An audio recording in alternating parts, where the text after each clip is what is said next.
If Freedom Failed.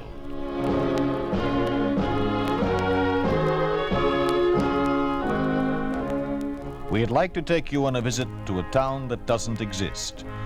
We'd like to show you how things would be in Hollywood, USA, if communism took over. This is the story of what would happen to the motion picture industry and some of its leading figures under a communist regime. Hans Conried plays the role of Alex Lloyd in The Man Who Died Twice.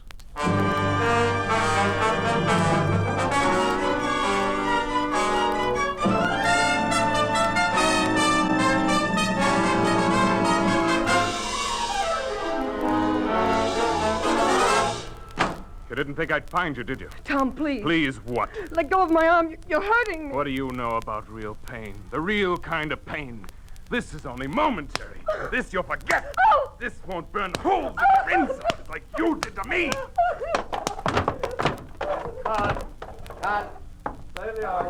Let's try it again. Hold everything, boys. We're going for another take. Dick, I'm not slapping. Let's get to it right after Kay says you're hurting me. It gives a swifter move. And you, honey, you take your fall on the second slap, huh? All right, Alex. But it won't give me time for the rest of my lines. Oh, let's cut them then. The scene needs visual pace. Tells a better story that way. Okay. Okay, then let's try it again, huh? We ready, Bob? Reloading the camera, sir. Did you know it's 12:30? Okay, break for lunch. We'll pick it up in the same setup right after. Okay, kids, lunch. Hello, Alex. Got a story? Oh, hi, Mark.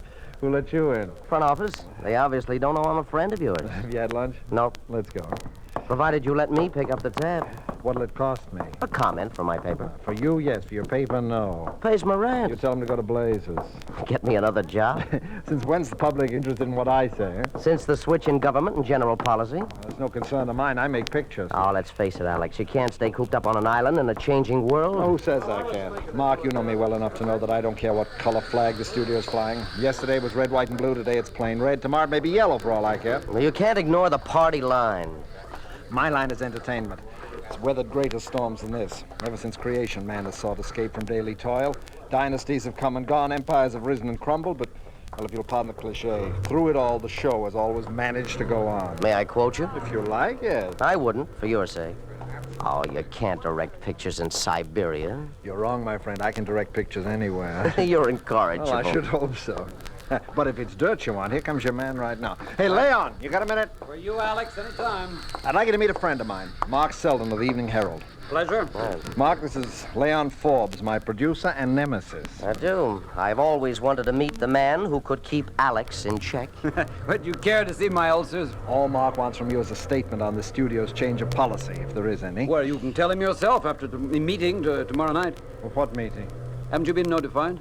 Maybe my wastebasket has. That's where all general notifications go. Oh, but this concerns every one of us. There will be a special address by a representative from the Public Information Bureau. Flew in from the East especially to brief us on the new policies of the entertainment industry.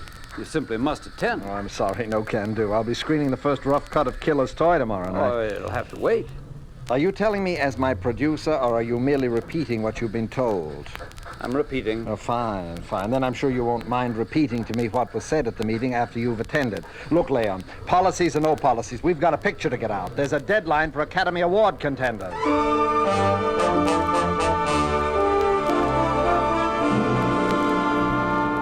therefore, gentlemen, never lose sight of the fact that your brainchild will become adult, conscious of its purpose as a citizen of the Soviet States of America, and must be ready to reap the harvest in the field of entertainment. I thank you. Mr. Forbes. Yes? May I see you for a minute? Oh, certainly, Mr. Dixon. I enjoyed your talk. Most informative. Thank you. It was a pleasure addressing such a distinguished group. However, I must confess I felt a bit cheated when I noticed one of your most prominent members absent. You mean Alex Lloyd? Yes. After coming all the way from the East, I certainly would have enjoyed meeting Mr. Lloyd. Well, we're rushing out a picture, and he simply had to work tonight. Well, my plane leaves at 1:30 this morning, but while I'm still on the lot, couldn't we pay him a visit right now? But watching him pick apart each reel with the cutter might prove rather dull for you. Oh, on the contrary, I'd be fascinated to watch him add that inimitable Lloyd touch.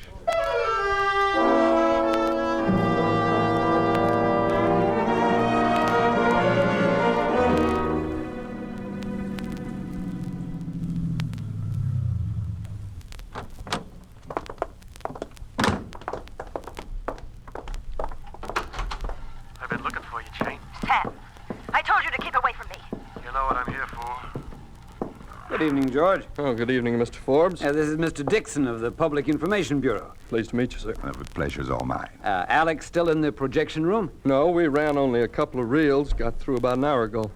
Oh, well, I guess he's gone to the music department. I doubt it.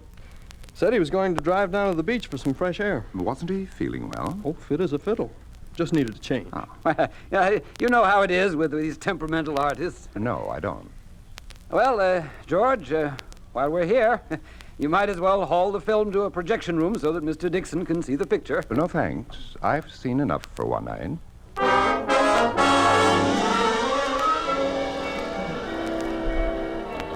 Hiya, Nancy, honey. You busy? Not too. Got your pencil sharpened? Sharp as your wits. Then make like a columnist secretary. On your mark, get set, go.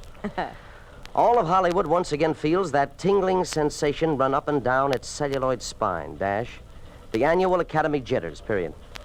Far be it from me not to join my fellow columnists' usual cry of predictions. I dare say that in view of Alex Lloyd's masterpiece, Killer's Toy, this year's presentations may be strongly reminiscent of the good old days when Gone with the Wind grabbed all the honors. No, good old days, remember? All right. Let's rephrase it. I dare say that almost everyone connected with Alex Lloyd's Killer's Toy, naturally including the master himself, will clasp a little golden statue before that memorable evening will be over. And I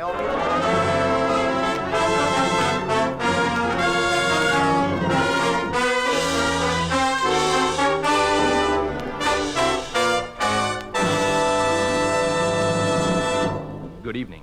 The United States Soviet Broadcasting System is proud to present the award presentation by the Academy of Motion Picture Arts and Sciences. The presentation of minor awards has already been in progress for some time, and as the main event of this evening is about to begin, we switch you to the stage of the Shrine Auditorium and tonight's MC, Mr. Fred Astaire.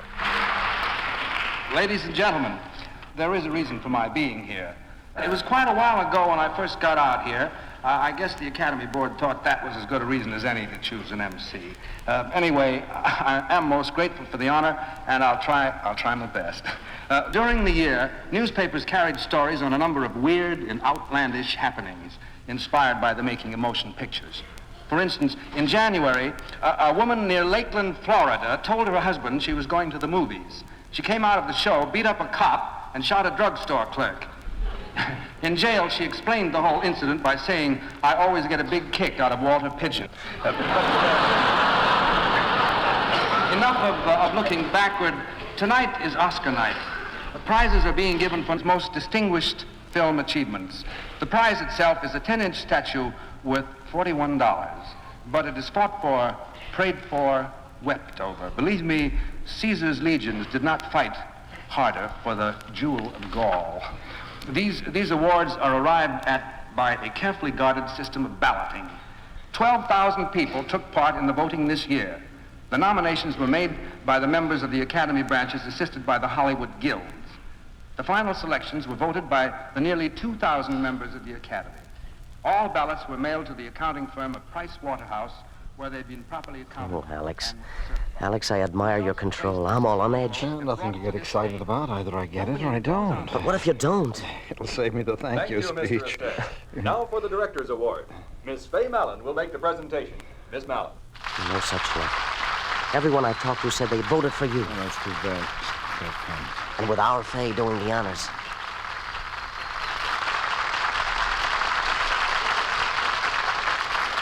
Thank you. Thank you. Those nominated for the Best Directorial Achievements: Bert Carlson for Red Soil, Arthur Riley for The Walls of Hell, and Alex Lloyd for Killer's Toy. And now for the award. Mr. Astaire, the envelope, please. And it's Bert Carlson for Red Soil. Bert Carlson.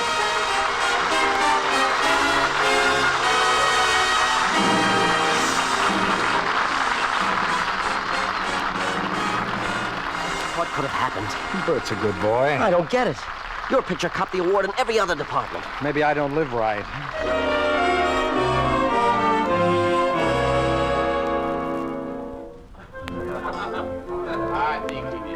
Well, it's been a full evening. And as all such evenings deserve a toast, I'd like to propose one. Not much to celebrate, is there? Oh, come now, Mark. This is not my funeral. I could have died when I opened that envelope. All right, then.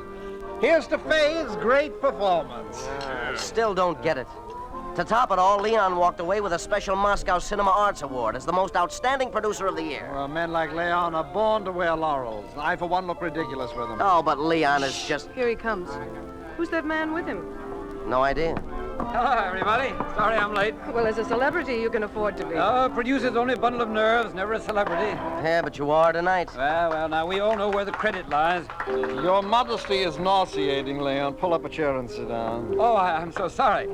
All this excitement, I didn't even introduce Mr. Dixon. You haven't met anybody yet, have you? No, I haven't had the pleasure. Well, this is Mr. Dixon of the Public Information Bureau, and from left to right, Miss Fay Mallon, Dick Stanton, Mark Selden, and, of course, our one and only Alex Lloyd. How do you do? My, I haven't shaken this many hands since Stalin paid us a visit. If you gentlemen will excuse us, Fay and I will join the sardines on the dance floor. Well, my excuse isn't quite that feeble. I've got a phone call to make. Your newspaper men never stop working, do you? Not if we can help it.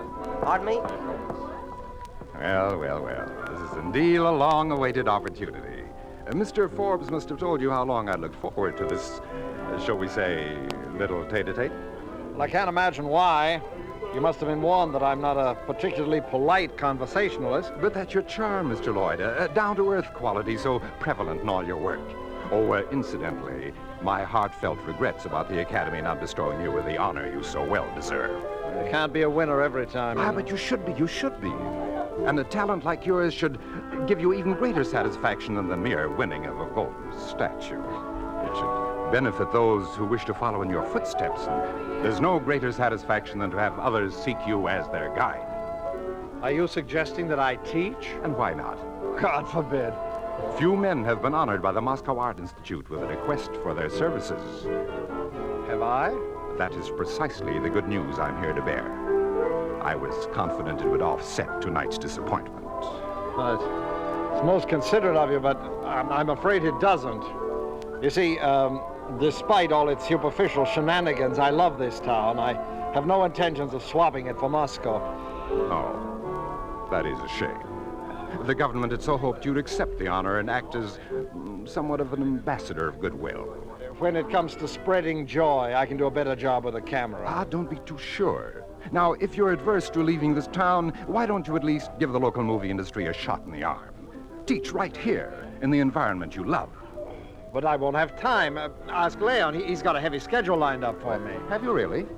Well, there's the picture we're shooting right now. And then I've got another one on the agenda directly after that. Oh, yeah, thicker than water. Well, I'm crazy about the script. Nothing could tear me away from that one. As you wish, Mr. Lloyd. Can't say I didn't try. No, you certainly can. Pardon me, Mr. Lloyd. There's a call for you. Oh, where, please? In the cloakroom, sir. Oh, excuse me, everybody. Probably some more condolences.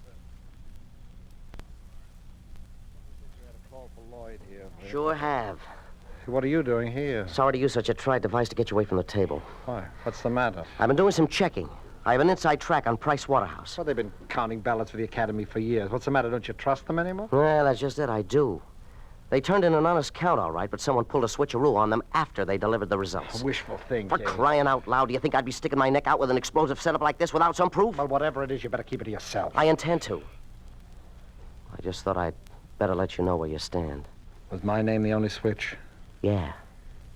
You had the Oscar in the bag. Well, all I can say is somebody wasted a lot of good energy rigging up this thing. Because if I had gotten that gold-plated, shrunken Apollo, I probably wouldn't have even used it for a doorstop.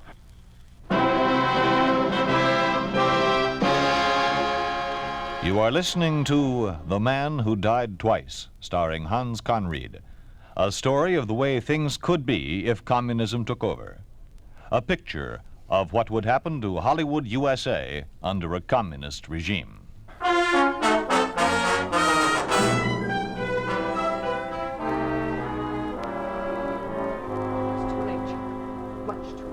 Nothing's ever too late for me. If the clock won't wait, I stop it. And baby, you know what happens when I stop something. This time you won't.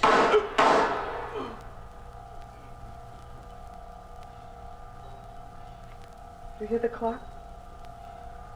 It's midnight, Chuck. a new day without you.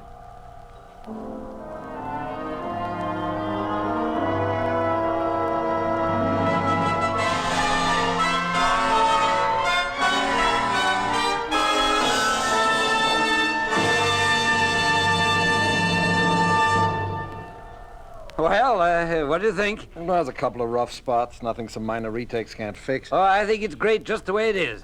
Well, what's the rush? An extra polish never hurt any picture. They won't show at the box office. Besides, it's high time for your vacation. Vacation? Well, now, you know you need a rest. You can't keep driving yourself like this much longer. Well, work never hurt me. You know I can't wait to tackle Thicker Than Water. I meant to tell you. It's been shelved.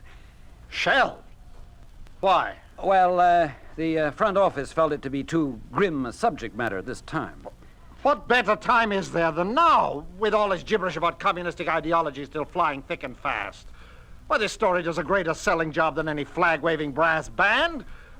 What is timelier than the story of a capitalistic father and a communistic son? The clash within the same flesh and blood. I know it, but it's just one of those things where... come in. Mr. Lloyd? Yeah? Telegram, sir. Oh, thank you.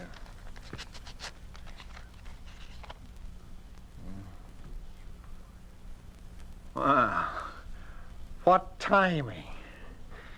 You have anything to do with this? With what? Take a look. Why, it's from Dixon. It gives me great pleasure to inform you that you have been granted a professorship of cinematography and will begin to lecture at the Southern California University in Los Angeles on the 1st of next month. Respectfully yours, J.P. Dixon. Quite a coincidence, don't you think?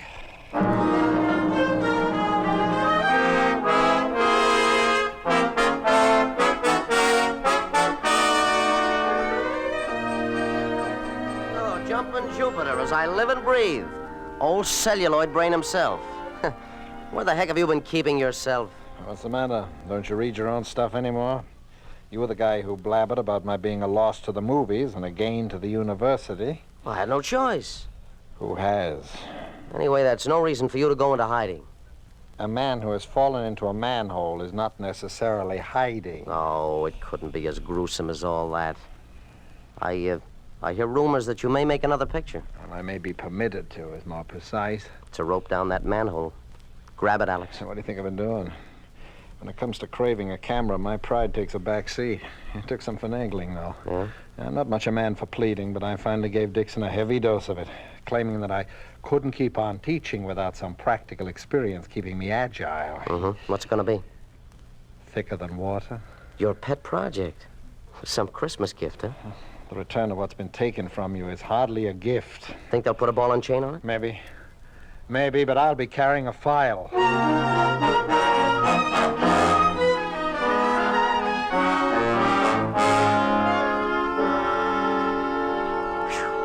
Honey, the air's foul in here. Please open that window and let some spring inside, huh? Sure thing.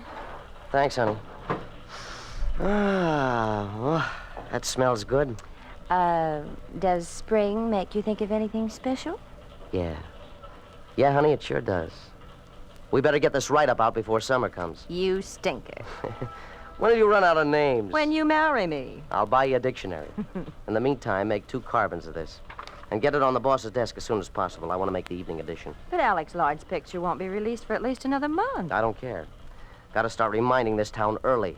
No one forgets its absentees as fast as Hollywood. Oh, want me to take it? No, you better get that out, honey. Hello, Sheldon speaking. Listen, Egghead, I want you to get your carcass down here at the studio as soon as possible. What's up? I'm going to show you something that should stimulate your corny repertoire of adjectives. Alex, you're not going to run thicker than water. What else?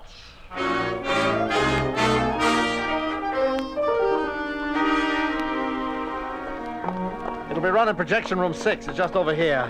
Tell me, Alex, just between you and me, how'd you feel about it? Like old times. Oh, here we are. Oh, where the heck is the projectionist? Hello, anybody here? No, Alex, he's gone home. Home? Yes, I told him to. Well, you're crazy. We got a running all set for 2:30. Oh, there won't be any. Is this some kind of a gag? Well, I wish it were. You see, they came by to confiscate all prints, including the negative, just a little while ago. They? Who's they? couple of men from Dixon's local office. But they can't do that. I'm afraid they can. You mean to tell me you just stood by and did nothing while they carted it away? Well, what could I do? They had a warrant and certified instructions by Dixon. Now, who does that man think he is? But, Alex, I had to do it. They could have shut down the studio. You know how... Oh, you didn't have to give him the negative. To make some sacrificial offering, why didn't you give him some of this trash? The lizard man, the love for breakfast. Please, the Alex, disc jockey Bill, blues. you're smashing the Take it up there later. These to Please, Stalin is your personal contribution to communism. You always liked medals. Come on, Mark. Let's get out of here.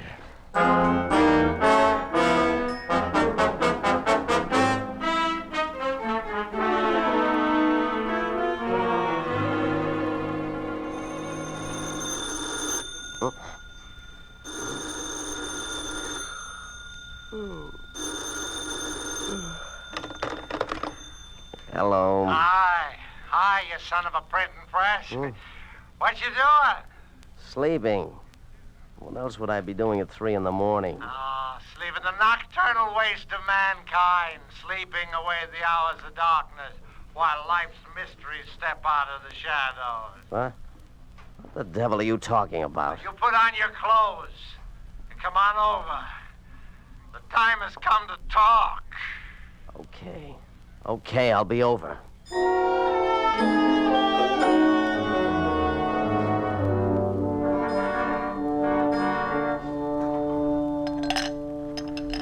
How's about one for you? No, thanks. Too early in the morning. I thought you never touched the stuff. Since when the change? Since I haven't been feeling good. Well, that makes sense. You think a steady diet of booze will do the trick? It may. Doctor can't help me. Doctor? You mean you've been seeing one? Yeah. Can't find anything wrong organically. Mm-hmm. I could have told you that. Look, all you need is some rest. Rest? Rest? That's all I've been getting. Ever since Mr. Dixon decided that thicker than water was unfit for public consumption. Well, you should take some time off anyway. You know, from lecturing at the university again. Lecturing. Rapping off some imbecilic theses about the technique of directing, textbook monotony without a soul, a class full of eyes peering at you, searching my face for something that isn't there. It'll be all right, Alex. You'll feel better about it tomorrow. Oh, you think I'm drunk, don't you? No. Well, my tongue may not be glib, but my head's as clear as a lens. They may have tried to shroud the naked eye with complex deception, but I can still think with my eye. I can see all the beauty of life that has been and could be, how the two-legged creature called man has yet not completed its process of evolution. Oh, how a camera could record this struggle for our daily bread, and how the parasites make of this struggle a vicious device for their own personal gain. All right. Now you know my sickness. It's too much thinking. You're not alone. We still have one last weapon. Truth. Truth. Look how that failed in Thicker Than Water. I was objective. I showed both sides of a story. Both had their faults, the capitalist as well as the communist. Oh, but no. No communist is ever bad. You hear that? No communist is ever bad. That's a good one, huh? It's a good one. Hey. Take it easy. You're going to have an accident and choke to death. No death is accidental. No one dies if he still has something important to accomplish in his life. Physical death comes to an artist only when his spiritual life, his creative power, has run out.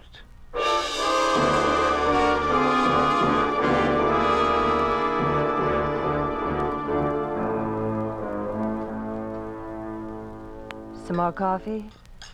No, thanks. Mark, don't you think you'd better quit? It's 3 in the morning.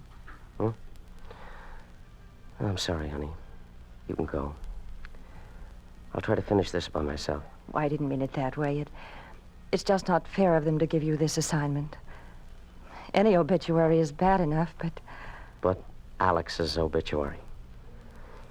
Yeah. Well, it's more than I bargained for. Well, you must stop brooding.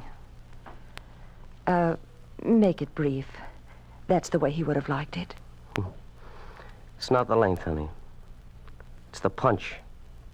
The punch his entire being had. The punch that's suddenly gone, leaving a vast emptiness. Yeah. Something that only his own words could describe. Yeah, that's it. That's it, his own words. Let's try it. You ready? Ready.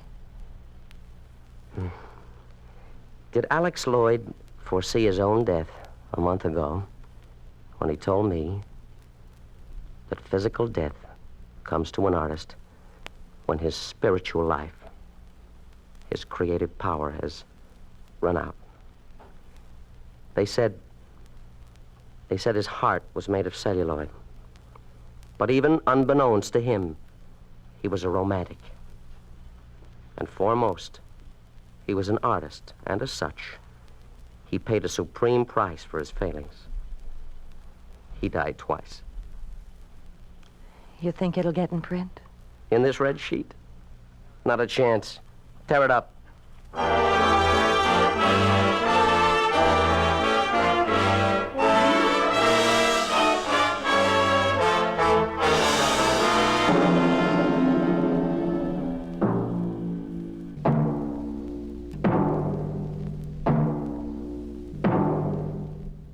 You have just heard what would happen to the motion picture industry under a communist regime. You have just heard how one of its creative members would perish under its yoke. You think this could not happen? It did happen in the communist-dominated country of Russia. It did happen to Sergei Eisenstein, Russia's renowned motion picture director, who was the first exponent of drama through photography. Eisenstein made a picture called Béchamp-Luc, which Stalin himself suppressed. His Ivan the Terrible was banned as decadent and bourgeois. It was Eisenstein who said that no one dies if he still has something to accomplish. Physical death comes to an artist when his spiritual life, his creative power has run out. He died soon after.